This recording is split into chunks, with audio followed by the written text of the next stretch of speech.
having solemnly resolved to constitute India into a and to secure to all its citizens. I hope this will define my children who read the lines from Gita, Quran and Bible, right? So அதற்கான ஒரு இடமாக இன்றைக்கு saint டாமினிக்ஸுடைய Anglo Indian ஸ்கூலுடைய இந்த நிகழ்வை நான் கலந்துட்டுருக்கேன். I am so happy. ஒரு வருஷம் 2 வருஷம் இல்லை, 125 ஆண்டுகள் ஒரு இன்ஸ்டியூஷன் நடைபெறுகிறது சாதாரண விஷயம் அல்ல. அதை செய்து காட்டக்கூடிய எஃப்எம்எம் இந்த பிரான்சிஸ்கன் மிஷனரிஸ் ஆஃப் மேரி இந்த சிஸ்டர்ஸ் எல்லாருக்குமே என்னோட பாராட்டுகளை நான் தெரிவிச்சுக்கிறேன்.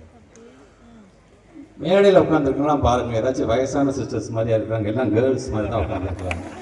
பிகாஸ் ஒருத்தர் அந்த ஒரு ஹாப்பினஸோடு அவங்க அதை பரிமாறிக்கிறது அச்சீவ் பண்ணிட்டாங்க. அதனால் கண்டிப்பாக அந்த மகிழ்ச்சி அவங்ககிட்ட இருக்குது. இந்த கண்கூடாக நான் பார்க்குறது, அதை நான் ரசிக்கிறேன் அப்படின்னா.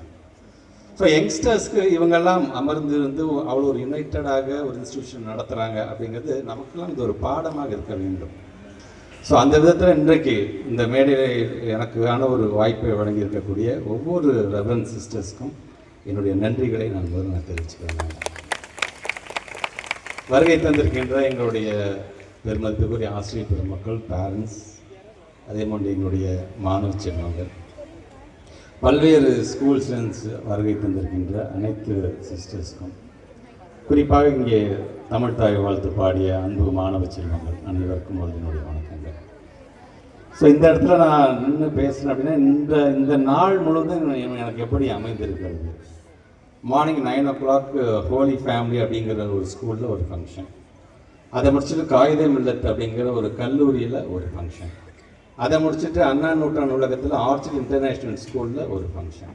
இப்போ அதெல்லாம் முடிச்சுட்டு வீட்டில் போய் சாப்பிட்டுட்டு அப்படியே நேராக இங்கே வரக்கூடியதுக்கு இந்த டாமினிக்கில் வந்து நான் நிற்கிறேன். அப்படிங்கும் பொழுது இந்த ஒரு நாள் முழுவதும் என்னுடைய பள்ளி மாணவ செல்வங்க, என்னுடைய டீச்சர்ஸை நான் பார்த்து நீங்கள் பேசிக்கிட்டே இருக்கக்கூடிய ஒரு நல்ல நாளாகவே இது அமைந்திருக்கிறது என்று தான் நான் சொல்கிறேன். நான் ஸோ இன்றைக்கி 125 வருடங்கள் இது கடந்திருக்கு அப்படின்னா சரி, வெறும் ஸ்கூலில் மட்டும்தான் இருக்காங்க. சோஷியல் மீடியாலாம் பார்த்தீங்கன்னா அங்கே இருக்க ஃபேஸ்புக்கிலேருந்து இன்றைக்கி வந்து இருக்கக்கூடிய ட்ரெண்டுக்கு தன்னை வந்து மாற்றிக்கிட்டு இருக்கிறாங்க இந்த டாமினிக்ஸ் கூட சார்ந்திருக்கின்ற.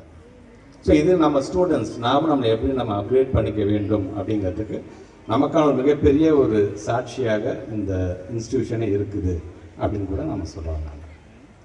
நான் சொன்ன மாதிரி இந்த எஃப்எம்எம் அப்படின்னு சொன்னோம்னா கிட்டத்தட்ட 77 கண்ட்ரீஸில் 82 தேசிய இனங்களை கொண்ட பெண்களை மட்டுமே கொண்ட ஒரு அமைப்பாக இன்றைக்கி இந்த எஃப்எம்எம் இந்த அமைப்பு மருத்துவம் சார்ந்து, சமூக பணி சார்ந்து, கல்வியிலும் 100 ஆண்டை கடந்து சென்று கொண்டிருக்கிறோம் அப்படிங்கிறதுக்கான ஒரு எடுத்துக்காட்டாக இதை நான் பார்க்க முடியுது. ஸோ இன்றைக்கி நான் பல நேரங்களில் தமிழ்நாடு, சவுத் தமிழ்நாடு சைட்லாம் நாங்கள் போகும்போது நான் சொல்லுவேன், அங்கே இருக்கிற இன்ஸ்டியூஷன்லாம் பார்த்தீங்கன்னா அது மேக்ஸிமம் பார்த்தீங்கன்னா நம்முடைய கிறிஸ்டியன் மிஷனரிஸோட இன்ஸ்டியூஷன் தாங்க. ஸோ கிறிஸ்டியானிட்டி அப்படிங்கிறது இல்லை என்று சொன்னால் நமக்குலாம் இந்த எஜுகேஷனே கிடைக்காமலே நம்ம போயிருந்தோம். அந்த அளவுக்கு தங்களை முழுமையாக அவர் ஏன் இதை கொண்டு வந்தாங்க அப்படின்னா, ஒரு காலத்தில் வேத பள்ளிகள் அப்படின்னு இருந்துச்சு. அந்த வேத பள்ளிகள் அப்படின்னா அது ஒரு சிலருக்கு மட்டும்தான், அது அறிவியல் சார்ந்த கல்வியெல்லாம் கிடையாது. அந்த வேத கல்வியில் அந்த வேதத்தை மட்டும் படிச்சுட்டு போயிடுவாங்க. ஆனால் எல்லோருக்கும் கல்வி சென்றடைய வேண்டும் என்று ஆசைப்பட்டது யாருன்னு பார்த்தீங்கன்னா இந்த மாதிரி எஃப்எம்எம்மாக இருக்கக்கூடிய இந்த சிஸ்டர்ஸ் கிறிஸ்டியன் மிஷன்ஸ் அப்படிங்கிறத நம்ம என்றைக்குமே மறுக்க முடியாது. உண்மைதான். நீங்கள் நம்ம சொல்கிறோம்ல, நீங்கள் நம்ம அரசியல் அமைப்பு சார்ந்து இருக்கக்கூடிய அந்த அதில் ஒரு உறுப்பினராக, அந்த நிர்ணய சபையினோட உறுப்பினராக ஒருத்தர் இருந்தார், ஃப்ராங்க் ஆண்டனி அப்படின்னு. ஃப்ராங்க் ஆண்டனியோடைய அந்த மிகப்பெரிய பங்கு என்ன தெரியுமா? இன்றைக்கி நம்ம சொல்கிறோம் பார்த்தீங்கன்னா மொழி திணிப்புக்கு எதிர்ப்பாக நிற்கிறோன்னு சொல்கிறோம் பார்த்தீங்களா, அன்றைக்கே அதை வலியுறுத்தியவர் ஃப்ராங்க் ஆண்டனி. எங்களுடைய திராவிட இயக்கம் என்ன பிரதிபலிக்கிறதோ அதை அன்றைக்கே சொன்னவர் ஃப்ராங்க் ஆண்டனி அப்படிங்கிற ஒரு மனிதர். அந்த மாமனிதர் தான் இந்தோ ஆங்கிலோ இந்தியனுடைய அந்த இனத்துடைய மிகப்பெரிய ஒரு தலைவராக இருந்திருக்கார். அதை சொல்கிற மொழி திணிப்பு அப்படிங்கிறது கண்டிப்பாக இருக்கவே கூடாது. உலக அளவில் நீ ஒன்றை வந்து கம்யூனிகேட் பண்ணணும்னா ஆங்கிலத்தின் உயர்த்தி பிடிக்க வேண்டும் என்று அன்றைக்கு அதற்கான குரலை கொடுத்தவர் ஃப்ராங்க் ஆண்டனி. இதை முத்தமிழர் கலைஞர் தன்னுடைய நெஞ்சுக்கு நீதியிலும் அதை பதிவு செய்திருக்கிறார் அப்படிங்கிறத நம்ம மறுக்க முடியாது. ஸ்டூடெண்ட்ஸ்க்கு நான் வைக்கக்கூடிய வேண்டுகோள் ஒன்றே ஒன்று தான், அறிவியல் சார்ந்து தயவு செஞ்சு சிந்திக்க வேண்டும். கெமிஸ்ட்ரி லேப்லையும் ஃபிசிக்ஸ் லைப்லையும் செய்கிறது மட்டும் அறிவியல் கிடையாது. ரேஷனல் திங்கிங், பகுத்தறிந்து பார்க்கிறது தான் அறிவியல். அது சார்ந்து உங்களுடைய வாழ்க்கையை நீங்கள் அமைத்துக்கொள்ள வேண்டும் அப்படின்னு நான் சொன்னேன். Science is the language of the future and innovation is its dialect அப்படின்னு நம்ம சொல்கிறோம் இல்லையா. ஸோ நீங்கள் வருங்காலத்தில் அறிவியல் சார்ந்து படிச்சிங்கன்னா உங்களால் புதுதான விஷயத்தை கண்டிப்பாக கண்டுபிடிக்க முடியும் அப்படிங்கிறதுக்காகத்தான் அறிவியலை நாம் உயர்த்தி பிடிக்கின்றோம். ஸோ உங்களுக்கான ஒரு யூனிக் ரூட்டை வச்சுக்கோங்க. இதில் பேஷனாக இருக்குது, இதில் எனக்கு கொஞ்சம் திறமை இருக்குதா நான் நினைக்கிறேன், இது சார்ந்து நான் போக போகிறேன் அப்படின்னா உங்களை பார்த்து பின்பற்றக்கூடிய நிறைய பேர் உங்களை தொடர்ந்து வர செய்வார்களே தவிர நீங்கள் பாட்டு ஏதோ ஒரு பாதையில் போக வேண்டிய அவசியம் இல்லை. நமக்கான திறமை நமக்கு இருக்கிறது. ஒவ்வொருத்தருக்கும் ஒரு விதமான ஆற்றல். படிப்பில் என்னால் நிறைய மார்க் வாங்க முடியும் அப்படிங்கிறது ஒரு ஆற்றல். விளையாட்டில் என்னால் சாதிக்க முடியும் அப்படிங்கிறது ஒரு ஆற்றல். என்னால் நல்ல ஓவியம் வர முடியுங்கிறது ஒரு ஆற்றல். ஸோ நமக்கான ஆற்றல் என்ன அப்படிங்கிறத முதல்ல நாம் செல்ஃப் அசஸ் பண்ணி அது சார்ந்து நாம் போக வேண்டும் அப்படிங்கிறது தான் நான் வைக்கக்கூடிய வேண்டுகோளாக இருக்கிறது. வருகை தந்திருக்கின்ற ஸ்டூடெண்ட்ஸ் அகாடமிக் ஸ்டடீஸ் ரொம்ப ரொம்ப அவசியம். அதே நேரத்தில் டிசிப்ளின் மிக மிக மிக அவசியம். இனி வருங்காலத்தில் நீ டிசிப்ளினோடு இருந்தீங்கன்னா உன் மார்க்லாம் பார்க்க மாட்டாங்க. உன்னை வேலைக்கு எடுத்துக்கக்கூடியவர்கள் இந்த டிசிப்ளினுக்காகவே உன்னை எடுத்துக்குவார்கள் அப்படிங்கிறதுக்கு அதையும் நீங்கள் மனதில் நீங்கள் வைத்துக்கொள்ள வேண்டும். நான் அந்த திறமை சார்ந்து பேசுறதுக்கு காரணம் என்ன? எல்லா குழந்தைங்களும் 100க்கு 100 மார்க் வாங்க முடியுமா? ஒரு குழந்தை 100க்கு 100 வாங்கும், ஒரு குழந்தை 60 மார்க் வரும், ஒரு குழந்தை ஜஸ்ட் பாஸ் கூட ஆகும். ஆனால் ஜஸ்ட் பாஸ் வாங்கக்கூடிய பிள்ளைகிட்ட இருக்கக்கூடிய திறமை 100க்கு 100 மார்க் வாங்குற பிள்ளைகிட்ட கண்டிப்பாக இருக்காது. ஸோ அந்த திறமை நீ கண்டறிய வேண்டும் என்று நாங்கள் படித்து நான் சொல்கிறோம். இதற்கு காரணம், நேற்று எங்களுடைய அரசு பள்ளியை சார்ந்திருக்கின்ற 42 மாணவ செல்வங்கள் மலேசியாவுக்கு போயிருக்கிறாங்க. எதற்காக மலேசியாவுக்கு போயிருக்காங்கன்னா, அவங்க தன்னுடைய தனித்திறமையால் தன்னை நிலைநிறுத்தி கொண்ட காரணத்தினால். ஒரு குழந்தை கலை பண்பாட்டு கொண்டாட்டத்தின் மூலமாக அதில் தன்னை நிலைநிறுத்தியிருக்கிறார்கள். ஒரு குழந்தை வினாடி வினா போட்டியின் மூலமாக தன்னை நிலைநிறுத்தியிருக்கிறார்கள். ஒரு குழந்தை ஸ்போர்ட்ஸில் தன்னை முழுமையாக அங்கே வெற்றி பெற்று தன்னை ஸோ இந்த மாதிரி திறன் சார்ந்த அந்த குழந்தைகள் நீங்கள் வளர்த்தெடுத்ததன் காரணமாக இன்றைக்கி அந்த குழந்தைங்க நாங்கள் ஐடென்டிஃபை பண்ணி இன்றைக்கி 42 குழந்தைங்க நாங்கள் மலேசியாவுக்கு நேற்று அனுப்பி வைத்திருக்கோம். ஸோ இந்த திறமை நான் சொல்கிறதுக்கு காரணம், இங்கே பேசுறதுக்குலாம் நல்லா இருக்கும். எல்லாம் ஸ்கூல் முடிச்சுட்டு வீட்டுக்கு போனதுக்கு திருப்பி நம்ம பிள்ளைங்களை கொட்டி கொட்டி கொட்டி படி தான் நம்ம சொல்ல போகிறோம். அது வேறு விஷயம். பட் ஆனால் நாம் நம்ம திருந்திக்க போகிறோம். ஸோ என்னை பொறுத்த வரைக்கும் நம்முடைய பிள்ளைகளை தயவுசெய்து மற்ற பிள்ளைகளோட கம்பேர் பண்ணவே பண்ணாதீங்க.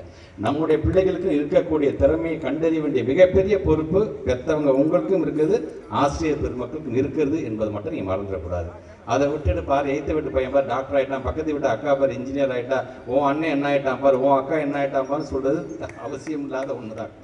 அந்த குழந்தைங்களுக்கு ஒரு திறமை இருக்குது. நீங்கள் சொன்னீங்கன்னா அந்த குழந்தை தன்னுடைய திறமையை அப்படியே சப்ரஸ் பண்ணி வச்சுருவாங்க. சரி இது வேணாம், நானும் இன்ஜினியர் தான் ஆகணும் போயிருக்கு, அப்போ தான் எங்கள் அம்மா என்னை பாராட்டுவாங்க போயிருக்கு, நானும் டாக்டரானால் தான் எனக்கு அப்ரிசியேஷன் கிடைக்கும் போயிருக்குன்னு தன்னுடைய குழந்தை தன்னுடைய திறமையை தனக்குள்ளாகவே அடக்கி வைத்துக் கொடுக்கின்ற ஒரு நிலைக்கு அவர்கள் ஆளாகின்றார். அது நமக்கு தேவையில்லை. இன்றைக்கி இருக்கக்கூடிய இந்த போட்டி நிறைந்த உலகத்தில் என் பையனுக்கு இந்த இதில் கொஞ்சம் சப்ஜெக்ட் கொஞ்சம் வீக்கு தான், ஆனால் என் பையன் மாதிரி யாராலும் வரைய முடியாது, என் பொண்ணு கொஞ்சம் இந்த சப்ஜெக்டில் வீக் தான், ஆனால் என் பொண்ணு மாதிரி அழகான கவிதை பாட யாராலையும் முடியாது அப்படின்னு நீங்கள் முதல்ல பெருமை பேசுங்க. ஏன்னா நம்ம பிள்ளைங்கிறது நமக்கான சொத்து செல்வம் எல்லாமே அதுதானே. நாம் நீங்கள் இந்த இடத்துக்கு வந்துட்டோம். ஆனால் நம்ம பிள்ளைகளை வளர்த்தெடுக்க வேண்டிய மிகப்பெரிய கடமை பொறுப்பு வருகை தந்திருக்கிற பெற்றவங்க உங்கள் ஒவ்வொருக்கும் தானே இருக்கின்றது. ஸோ அதையும் நீங்கள் மனதில் வைத்துக் கொள்ள வேண்டும். 125 ஆண்டுகள் இல்லை, இது இன்னும் 250 ஆண்டுகளை கடந்து இது போன்ற இன்ஸ்டிடியூஷன் இருந்து கொண்டே இருக்க வேண்டும்.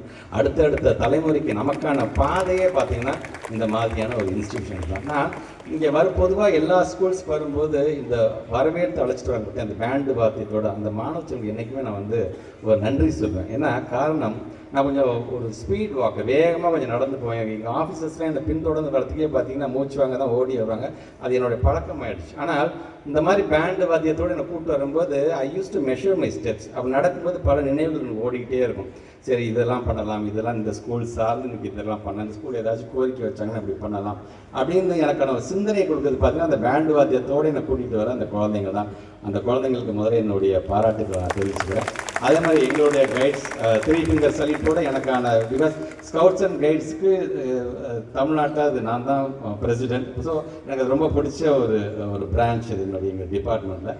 ஸோ அந்த 3 ஃபிங்கர் சல்யூட்டோட என்னை வரவேற்ற அந்த கைட்ஸ் அந்த ஒவ்வொரு குழந்தைங்களுக்கும் என்னுடைய நன்றிகள்.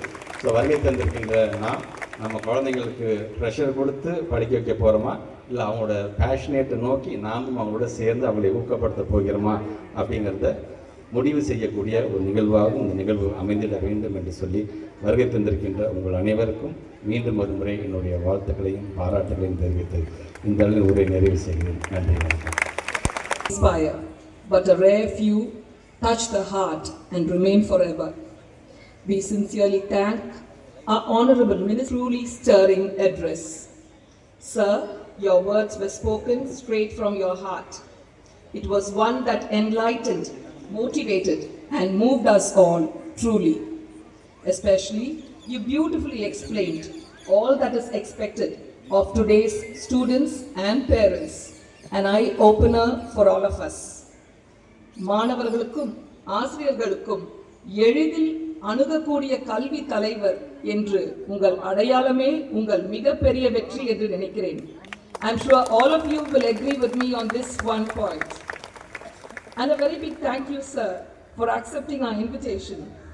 Most importantly, 2 months ago, when we approached you with no introduction, only a humble request, you graciously said yes.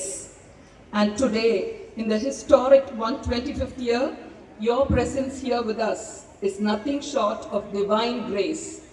You have honored not just an event, but our journey and our dream. Thank you very, very much, sir.